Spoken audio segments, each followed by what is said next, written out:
Beloved heart, I invite you to sign up to my mailing list, and as a result of signing up, you will get a free gift. It's a 5D rebalance tune up of all these chakras, and chakras are my specialty. So I would love to gift you with this transmission that is filled with light language and codes to help you stay balanced and tuned up during these increased frequencies of energy of this ascension, this new earth frequency. So check out the links in the notes of this show. And I look forward to connecting with you. I am sending you love.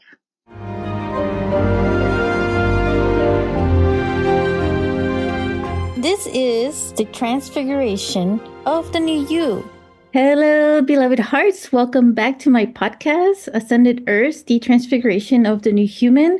And I have a very special guest here with us who I would love to share this message about selling the truth. So Hersh Rephun builds personal brands that open doors. He has helped hundreds of clients achieve greater impact, influence, and growth through messaging, brand voice, and brand strategy. Hersh spent a decade as a stand-up comedian, is a 3-time screenwriter, a 2-time podcaster, and first-time author of a book that's called Selling the Truth, a memoir with insights for life and business. It's out this year, which I would love to talk about in this episode as well. We're going to dive into it. And he is also the host of a really great podcast called Truth Tastes Funny. So I would love to welcome Hersh to my podcast. So welcome and thank you for your time for being here. Thank you, Monica. It's great to be here with you. I really appreciate it. I'm excited to talk. Yeah, so lately though, because of all the chaos going on in the world, I feel we need a little touch of that sense of humor, something funny to make us laugh. So I thought, since you're a comedian by profession, maybe we could start off with a little joke or something funny. Well, we can, but I would say that because I also come from an improv background, it would be good to get a suggestion from you of what kind of joke or what topic would be good to get to do a joke about. Well, it could be a joke of humanity. Humans as a whole. A bloopers. I call them like human bloopers, that we Yeah. Well, I could maybe, what might be funny would be to should I read a quick thing from the book about humanity, how I start the book? Yes. Because the first thing I say is humans hysterical, right? All these complex systems that make our bodies run, pumping blood to our brains, where the most ridiculous thoughts swirl so feverishly that we become like one of those wind-up helicopter toys found in breakfast cereal. Our emotional rubber bands holding incredible tension and ready to spin out at any moment. One could argue that we're so confounded by our frayed tether to reality that we've engineered a tool called artificial intelligence, AI, to get us off the hook. So terrified are we of our own minds that we're willingly replacing them with apps and social media and virtual reality. And then we have the audacity to be deathly afraid that AI will replace us. I love that. I go from there, but basically it is kind of ridiculous. So, in a moment of immense fear, I think it's good to let out some of that tension with laughter, right? Oh, agreed. Yes. I'm so glad you read that because I remember reading that and laughing at it. It's like so true. Thank you. In a way, it's like we become our own laughter, Yeah. Either you cry, you're afraid, or just laugh at it, Well, what I say in the intro to Truth Tastes Funny on the show is that we can laugh in the face of reality. Yes. We can't change reality, but we can laugh in the face of it. Yeah, and that shifts the vibration, how we're feeling as well. So yeah, so it's such, a good point to kick off start off this conversation. And so yeah, I was really laughing at that part. So yeah, I call like a lot of the stuff that we do, I call it the human bloopers in us, because really what everything that we're experiencing is really a journey in itself, and it's all about the journey, how we, react and handle situations and what we're going through, how we grow with it. A lot of which, in the book has a lot of insight in that I really loved about your book. But tell me though, like from your story, like how did you get here into all of this and doing like, selling your truths? And I know you kind of touch into that in the book, but maybe you could share with the listeners a little bit about your story and your background.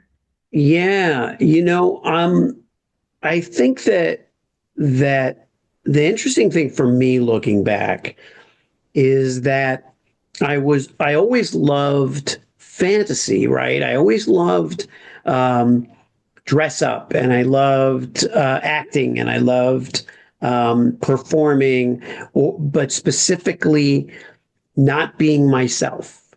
So I did impressions, I did voices, I did dialects, and my dad had a very good ear for dialects, and and I think I got that from him. But even doing stand-up comedy, even when I started doing that, I always wanted to do characters and not be myself. So the whole thing was about not being myself, right? So I wasn't really as a kid, as a young comedian, even as I started to work in life, in business, and in advertising and PR, marketing, branding, all kinds of stuff. I was never lying. Mm-hmm. This is where those bios, those fake bios that are in the book come from, because I was never lying. I Mm-hmm. was always interested in the truth. It's just, I think I wasn't at peace with reality, or my own reality. Yeah. And so I was kind of hiding from it. Mm-hmm. And when I started really doing stand up comedy in earnest, like uh, there was about 10 years in 2000, maybe 2010, or where I started really doing stand up comedy for real, like learning how to do it really well. That's when I started coming out of the characters Mm-hmm. and really stepping out front and selling the truth on stage, like Oh. saying, like speaking from the heart, but funny, Mm-hmm. making funny stories about it, Yeah. laughing at myself. And I think that was the beginning of the journey. I think that was where that thing started to crack, of not a facade, but of hiding. Mm-hmm. A facade would be, I pretend to be some really honest person, but I'm really a con man or a con artist. And a lot of people are doing that. A lot of people do that. Yeah, those are Um, called I scammers. was, huh? Those are called scammers. Yeah, scammers. There's a chapter in the book called bullshit artists, Yeah. snake oil salesmen, and other people we don't want to Yes. like, or trust, right? Right, right. Um, and um, and I think that I was just uh, wanting the truth to be funny, but it wasn't always funny. And so I think the only place I would play the characters and really do on stage, everybody knows it's a character. So Mm-hmm. they're not being fooled. They're being entertained, Mm-hmm. but I'm getting to be someone else. Mm-hmm.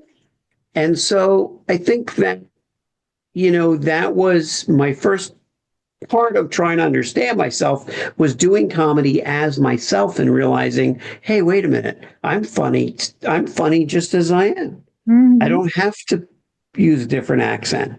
So that's when I started realizing, oh, it's it's kind of an exploration. So then I got into, meditation and quantum consciousness and Oh, some of those other things, yeah. because I wanted to know more about who I was. Then I Mm-hmm. could really sell the truth even better. Because in business, a lot of people who are trying to sell what they think everybody wants to Mm-hmm. buy Yes, are not being honest with themselves, right? true. Yeah. Hence why your book came to be birthed, right? Because a lot of Yeah. everything that you're sharing here, I was reading a lot of that, you know. Yeah. Yeah, and it's kind of it's interesting because it more than even being in the book, it kind of permeates the book, I think. I think it Mm-hmm. kind of really and it permeates what I do on the Yes Brand podcast, on the Truth Tastes Funny podcast, Mm-hmm. uh, in the book, in my work with personal branding, clients. It's integrated into everything Mm-hmm. now. And that's very freeing Yeah, because I don't have to kind of be I don't have to, I'm not, I'm not constantly trying to be what other people want. yeah, And that's hard. That takes a lot of energy it to is being exhausting. what other people want. Yeah, it's like acting. That's what actors Yeah. do. It's like I'm sure that Yeah. you like assume a different role. But in a way though, we're kind of our actors right now in our own character, right? In our own stage, Yeah. our own life. Life is our stage. Um, Yeah. the reality that we live in now, you know. um, but in a way though, when I was reading, hearing what you're saying, also reading from your book, I really felt the parallel, with my life because that's kind of how it started with me, like how I jumped into like my business that I do right now, is that I really started to, like, after the divorce, really dig into myself to get to know myself better.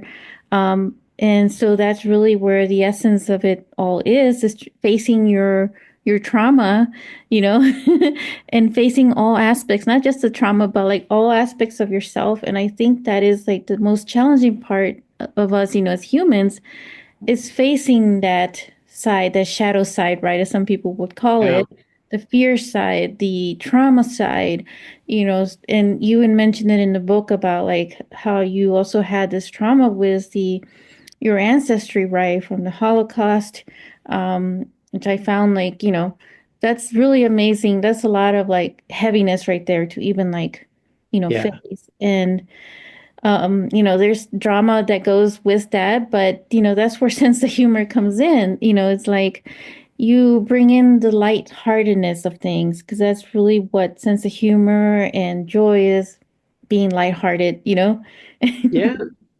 Yeah, and it's interesting that you mentioned the Holocaust stuff because I don't think I knew as a young person really what to do with that. Like if you would Mhm. if you would talk to someone, if someone would say, "Oh, tell me about your family," and you would say, uh, "Yeah, um, well, all my all my great grandparents on my father's side were murdered. Oh, Right now, if someone were to say that, yeah, you would say, "Oh my God, it's that's like heavy. that's horrific. That's heavy." Yeah. If you say, "Oh well, I'm Jewish, so on my father's side, he and his parents and brother and sister barely escaped Germany during the Holocaust," it doesn't resonate necessarily Mm-hmm. the same way, right? Because we think that that's just what a lot of people went through. Yeah. A lot of people went through the Second World War, they went through the Holocaust, they went through concentration camps, you know, and it's understood as part of history, but I don't think uh, that people understand that generational trauma Mm-hmm. any more than they understand a lot of generational trauma or inherited trauma, you know. Inherited, Uh, yeah. so I think it's interesting to Yeah. come to terms with it, you know. Yeah, and it's like a PTSD that we like a hidden PTSD that we carry in us. Yeah, You know? yeah, You even talk about it in the book, so. yeah. Like epigenetic Mm-hmm. imprinting at which is part of Exactly. that journey that I explored because I only knew of it as it's almost like maybe you can speak to this a little bit. You know, some of the stuff that our family tells us about or we learn Mm-hmm. about our own family history Mm-hmm. intellectually we get it, but Mm-hmm. I don't know that we really uh, understand it or feel it as deeply Mm-hmm. as we should just by being told it over and over by our family. You Yeah. know what to feel like because you can't be told what to feel, and you could be angry or upset or sad, but Yeah. there's a deeper level of it to really be empathetic, you Mm-hmm. know, to the experience. Yeah, empathetic though, that's the key word, you Yeah, just hit on. Is really like you're pretty much feeling what they're feeling, right? Like that's really what an yeah. empathetic is. You're sensitive to the energy of the other person who is sharing their story. So if they're still carrying that energy of like that trauma from that experience that they're telling you the story of, you'll feel it. I That's mean, my dad was, 3 or 4 years old. No, he was well when stuff started going bad, like in Germany, right? He was probably 3 or 4 years old. When they left, he was about 6. mm, And so, but he knew coming to America and escaping and things really and family getting stuck there mm-hmm, and getting killed, was probably pretty palpable to him, right? yeah. Yeah, Right? because he And lived in and, it. and a lot of people talk about surviving it because Mm-hmm. obviously the people that are around to talk about it survived it. Mm-hmm. So you get a much more of a sense of the people who survived Mm-hmm. than the horror of what they escaped. Yes. Because what the people went through who didn't make it, Yeah. and we know we see films, we see documentaries, we can it's available to Yeah, us. it is. But I Yeah. think growing up, even watching the documentaries, I think growing up, we we relate more to the survival, which makes Mm-hmm. sense, but we Mm-hmm. inherit the trauma of people who actually were lost there. Yes. Yes. So yeah, I can speak, for myself what I feel when I hear stories from other people. Yeah, Like for me, it's like I actually see it happening. It's like almost like place myself in their shoes and their experience. And that to me is like an empath, but you're also yeah, absorbing the energy of like a sponge. yeah. So Well, that because must I also, be yeah. painful, though. That must be hard, right? Yeah, it Like can it, be. So, but it's like using, it's like part of the imagination. I have so much imagination, which is all linked to the creativity. But when I'm hearing the story, I'm also connecting like that heart to heart, with the people who are experiencing it, in that timeline. That's how I feel it. But where I feel that it gets when it shifts is when I bring like sense of humor in it, as a joke. yeah, Think, this is just an experience that is happening, to the human experience, that we all go through. And so, with that comes the love because joy vibe is like love in action. That's the way I look at it as.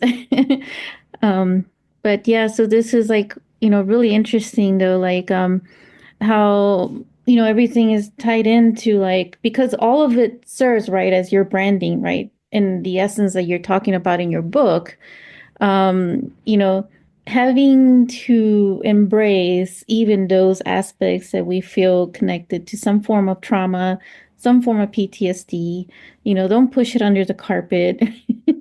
Right, right. Ignore it.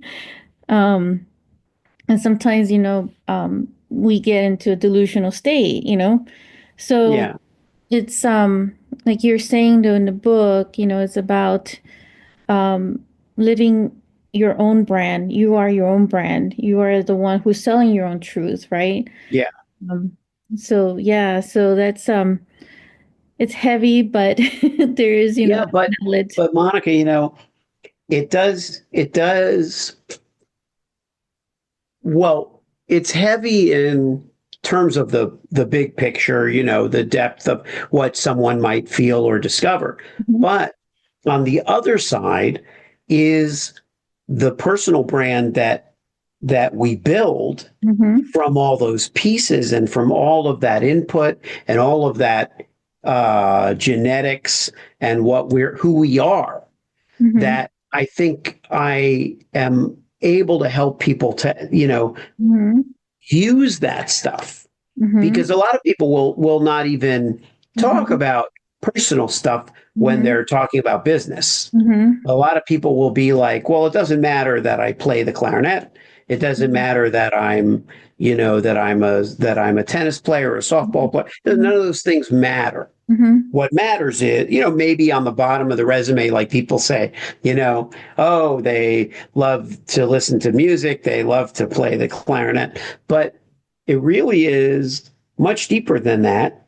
And so the difference between a shoe brand, or a soda brand, right, and a personal brand, is Mhm. that we can bring all those things together Yeah.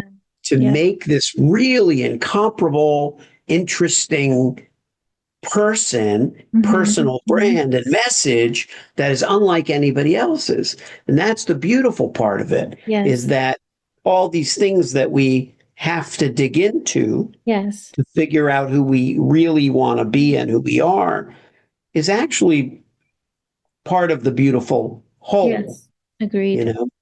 Yeah. Agreed. Yeah. So we're like stitching ourselves together. It's almost like I envision a cobweb of Yeah. different experiences that we feel that we're a part of, and bringing them all together into our own unique branding Yeah. experience, that we are. And in that, sharing our experiences of what we live, what we experience is part of that, selling the truth, selling your own brand, that makes you unique. Yeah. Exactly. Yeah. Yeah. Unlock your limitless potential with the monthly Multiversal Circle of Creation. This sacred quantum manifestation ritual will awaken your inner power and connect you to the successful versions of yourself across the multiverse. Clear blocks, amplify your creative energy, and set powerful intentions for abundance, love, and possibilities. Activate your galactic aspects, recalibrate your nervous system, and manifest your dreams with cosmic clarity. Available in person and via Zoom. Join us for this transformative experience today. So what would you say has been like your greatest journey on truth? When you say the greatest journey, like in what in what sense? What do you mean has been the greatest kind of revelation, or the greatest, Yeah, you know? revelation like in Yeah. relation to truth. Okay. Um, I think that it really was that that it wasn't about, well, yeah, that it wasn't about me. That it Mhm. wasn't that it wasn't, as much as I was exploring myself or what I wanted to present or what I discovered from all that digging was that I loved listening to other people talk about and share what really matters to them.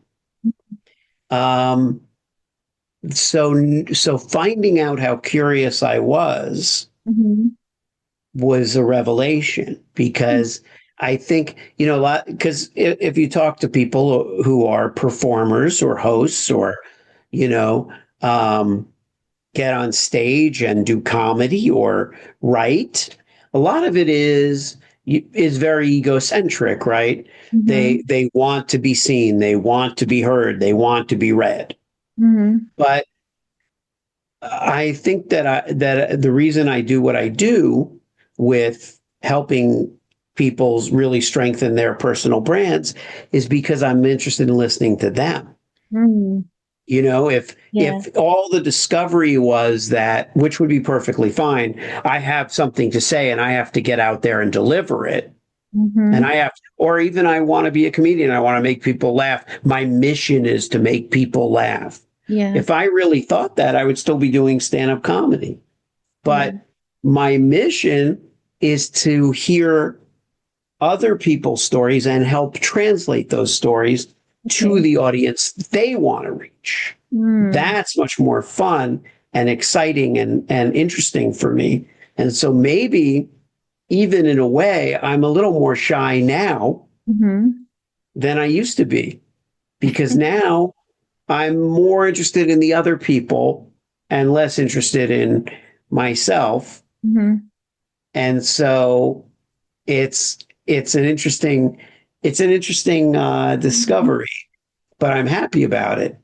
I'm happy about it because it takes some of that pressure. My one of my best friends, um, he's also he's not like shy when you would meet him, but he doesn't seek the limelight. But he's a composer and a musician and all these other things.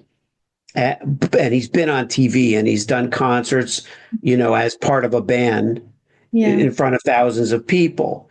But himself, he doesn't need to be the lead. He's not the lead singer, you know what I mean? Yeah. So he said, I don't have the fame bug, is how he would describe himself. I don't have the fame bug. I don't have to He be doesn't about want to be me. in the I don't, spotlight then. yeah, I don't have to be in the spotlight. I don't have to be in the, you know, and I think I realized I also didn't have the fame bug. So it was kind of a relief, because if you're trying to be a big stand-up comedian or a successful comedian or a successful performer or something like that, it might all be all about you, and that's a Mhm. lot of pressure. That's a lot of stress if it's not right. There's Yeah. probably no one more frustrated than a frustrated star, right? Yeah. Being in the spotlight Yeah, comes with, I guess, a lot of its yeah, price, I guess, in a way, because then you get all sorts of people like trolls and everything, right? yeah. A lot of pressure. That's a lot of pressure to deal with that. Uh, yeah, I see it all the time with a lot of people right now who are, in the spotlight and they're big. Some of them which are like controversial scientists, and I see some of the comments because I'm curious. Yeah, Even for me, like I get scared. Like for me, when I was coming out in public, for the first time, it's part of my business, part of my branding. But what I found is that I had so many like fear factors associated with stage fright, oh Um, wow, yeah, and it was because of that, it's the fact that I knew there's like trolls out there and nobody's ever really going to be happy, right?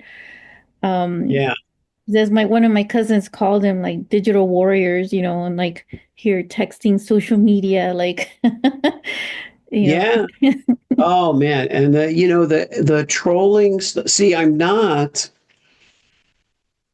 So when I say I'm shy, I should qualify it. Obviously, I wasn't shy about coming on the show. I'm not Yeah. shy you know about being on a stage, Mm-hmm. but I don't seek it. And I thought I did. Mm-hmm. And so I'm not afraid though of the trolls, of the people not being happy. of the, and that's liberating too, because both Yeah. those things are Yeah. liberating. Balance. Yeah. Not needing it Mm-hmm. is a relief. Not sweating it is a good place to be also, Yeah. because like you point out, people, not everybody's going to like it. Oh, What yeah. I think is important is knowing, who do you want to get up in front of? Mm-hmm. Because if you're getting up in front of the people who are in like a state of lack and fear, right? Those Yeah. people, Yeah. you're going to be you're they're not going to be happy. They'll throw They're popcorn, going to, actually. yeah. But if you're around love and abundance and all of Yeah. that good stuff, and the Yes. the people you're speaking to Yes. all the time on your show, you'll be okay. Yes. You're going to Exactly. be safe, because the people that you're getting up in front of Yes. want the best for you. Yes. They Yes. want you to succeed, so they're not going to bring bad Yeah. energy or bad vibes. And that's exactly the perception to look at it, rather than the other way. Yeah, yeah, So yeah, yeah, there was a lot of stuff there that I had to like really clean up in myself. And I was just remembering a part in your book actually that I was reading when you were talking about the social media, where you're talking about relationship, right, with the clients, and yeah. building that, because you're selling the truths, right? You're also building that relationship. You're giving a promise, right? But you talked about like Facebook, you don't really have relationship with Mark With Mark Zuckerberg. Zuckerberg. And I think Yeah, that goes for all of us, right? Because we're all yeah, using the app. yeah. That's right. We're on the app, and it's part of our lives, and it's And there was a time where I wanted to get off of it, get off of Facebook, get off of Same here. Instagram. Now I don't, but it's true. We don't have relationships with The owners of Mark it. Zuckerberg or Jeff Bezos or any of those people, and Yeah. those people, in my opinion, are very transactional. They Mm-hmm. don't have relationships with anybody either. Yeah, it's And true. so, that we know of, or that matter to us, they don't have a relationship with us. They Mm-hmm. don't care about us, and they don't care what happens to us. And that's fine. I'm not on Facebook for them, right? That's what I was Exactly. getting at. Like, Yes. I'm not on Facebook to have a relationship with them. I'm Yes. on Facebook for what it serves me. Mm-hmm. So that I treat them transactionally as well. Yeah. Yeah. And same here. I came to that realization as well. So appreciated that perception from you in the book, how you phrased it. Um, because I felt like for a long time I resisted even getting on LinkedIn. So I didn't really like the energy and the vibe of it. But finally I said, you know what? I'm the one that makes the change, by Yeah, being there with my own presence, like being myself, and bringing in my own joy vibe, which is exactly what you were talking about in that chapter, or in that, yeah, portion of the book. So it really is how we bring, which is part of the branding as well, yeah, knowing thyself. yeah. Well, it is. It is. And I'm so glad that you found your joy vibe, that you found yourself, because um, it's a gift to all of us. I think if you had stayed where you were, the career that you had, sometimes success isn't um, what we thought it would be, Hmm. and Hmm. that's okay. That's fine, Hmm. Yeah. you know? Yep. Yeah, we all have certain expectations, right? And we Yeah, get attached to those expectations. And then when it doesn't happen exactly the way it is, we get disappointed. And so that is one of the messages that I say, don't get attached to your expectations, because things yeah. change, can change at any moment, and just be open to something better, you know. That's hard to do.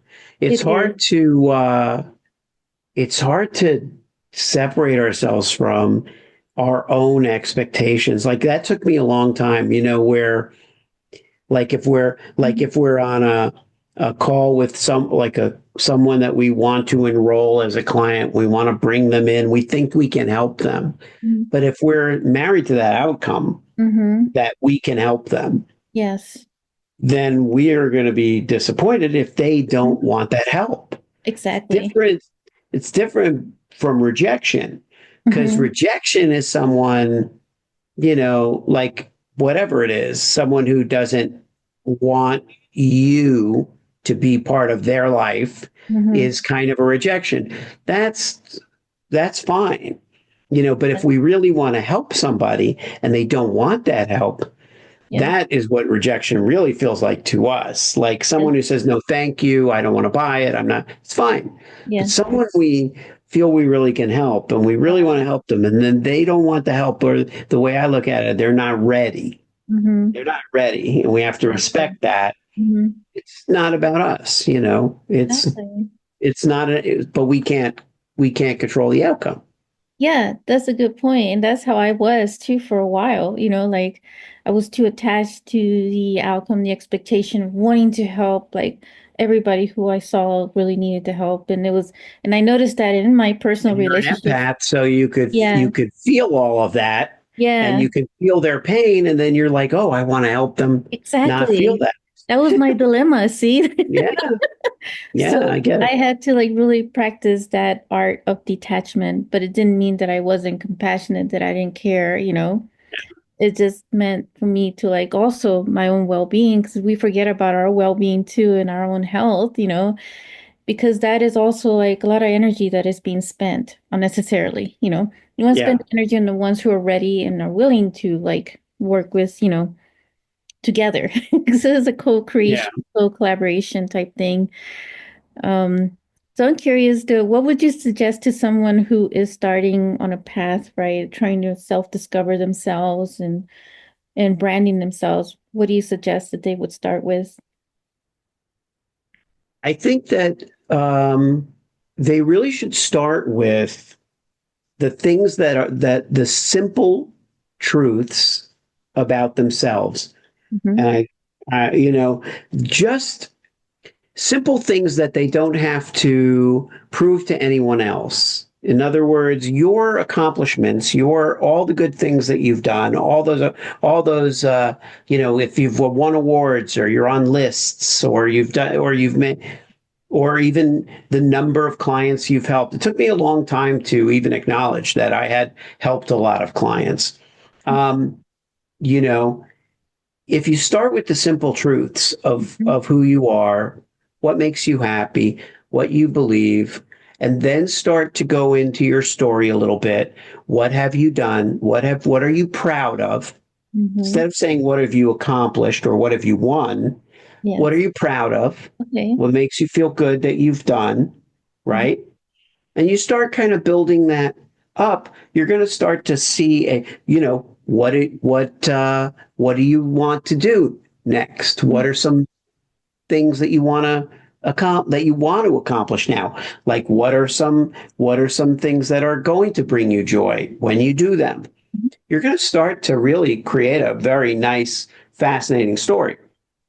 That story will become your personal brand. And you'll get to the part, what Mhm. do I provide people? How do I serve people? How do I want to serve people? What are some of the challenges that I faced in serving people? Those things are also going to be in there. And before you know it, you're going to have all this stuff that's going to make a great story about your personal brand, you know? Yeah. Even if it sounds at first like you can't sell that, or you don't know what that's worth Mhm. monetarily, or all those things. You'll get there. You'll Mhm. get there. But the foundation will be so solid, and the foundation will feel so real and so genuine to you. Everybody talks about authenticity. Yes. Au- I love that word, because it can be great, but if people talk about it like it's a product, it doesn't mean anything. It's Mhm. like authenticity is integral to which should be what we're about. It shouldn't be a device that we use to sell our stuff. Yeah, Right? I see what you're Right? saying. Yeah. Oh, I'm going to put on my authentic hat now. I'm going to be authentic. Can I be Like it's authentic now for a minute? Like, yes. yeah, It's almost like a separate, right, from like I don't know, whatever else. yeah. Like a separate It's like entity. it shouldn't be a separate end. Just let it come. Natural. You'll be authentic. You don't have to put Yeah. it on or turn it on. Just don't turn any of that other stuff on. Yeah. Don't turn on the manipulation. Don't turn on the need. Don't turn on the wish. Don't turn on the just Yeah. start with what's on. Start with what's always on, right? Yeah. Yeah. I love that. So in other words, just be natural. Be natural. Start with those things because you probably haven't necessarily made that list yet of Yes. Okay. little truths and little realities and little accomplishments and little Yeah. joys. That's perfect. Thank you for that. Yeah, I Sure. think we'll start to wrap up and just want to tell the listeners that you can find all of Hersh's contact in the episode notes, as well as his book that you can start pre-ordering, right? Yeah. Get your copy, and I strongly suggest this, and a great book. I love it. I didn't want to put it down when I was reading it. So Oh, thank you. so thank you so much, Hersh, for your time here in this episode. Are there any final thoughts you would like to share with us? Yeah, I would love to. First of all, thank you so much for having me, Monica. It's we use the word joy a lot today, but it's a joy to talk to you. I loved talking to you when we met, and I enjoyed this interview today. You do a wonderful job of putting the guest at ease and making them feel welcome and making them feel appreciated. So I really am glad to have been here for that. And my final thought would be to in these moments, which can be very full of fear, remember that anytime you're afraid of something, it's because somebody wanted you to be afraid. Mm. It's not necessarily because something wicked is really right there. Whether it's getting on stage or whether it's fear of what's going to happen tomorrow or whatever it is. But if you're really scared, someone probably tried to make you scared or planted that fear or is energetically putting the fear out there. And if you recognize that, you probably will be a little less afraid. It's a little less scary when you realize that. So whatever is really out there is always a little less scary than what somebody wanted you to think. Okay, yeah, excellent Yeah, point. I love that. sure. Sometimes we just make up stuff in our mind, right? Yeah. Or we play along. We Yes, play along with the scary stories, you know? exactly. Yes. So thank you so much, Hirsch, for your time. And thank you, listeners, for being here for this. So do get in touch with Hirsch right away. He's a great person for selling the truth, getting your brand out there, which is you. So thanks so much, and I'll catch you in another episode. Take care. If you enjoyed this episode, make sure to click like, save, and share with others so they can also experience what you just experienced. And stay tuned for some more high vibe episodes. And I'll be connecting with you in the next quantum field. Sending you so much love.